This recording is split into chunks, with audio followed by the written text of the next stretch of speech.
Omelette செய்யலாம் வாங்க. வெங்காயம், கொத்தமல்லி தழை, பச்சை மிளகாய், முட்டைக்கோஸ் இதெல்லாம் பொடி பொடியாக நைஸாக கட் பண்ணி வச்சுக்கணும்.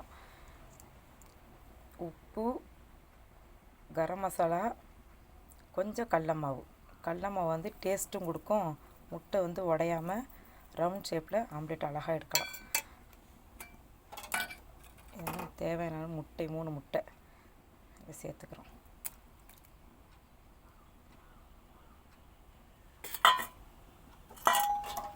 இதை நல்லா கலந்து விட்டு வச்சுக்கலாம்.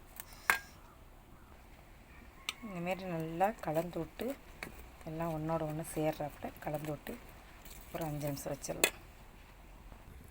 கல் சூடாயிடுச்சு. கொஞ்சம் எண்ணெய் ஊற்றிப்போம்.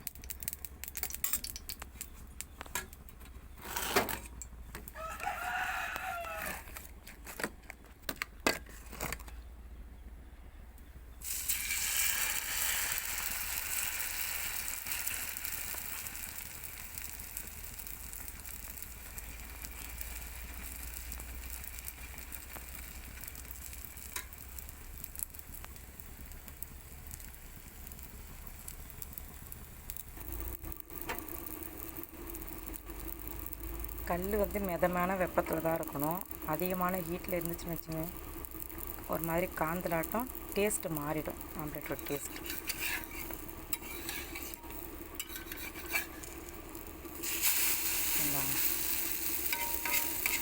கடல மாவு சேர்த்தோம்னா இதுமாரி ஆம்லேட் வந்து உடையாது. கடல மாவு பொதுவாகவே டேஸ்ட் கொடுக்குற பொருள் தான் அது.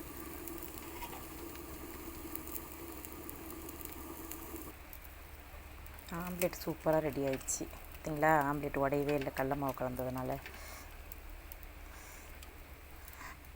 புளிக்குழம்பு, எங்கள் வீட்டில் புளிக்குழம்பு,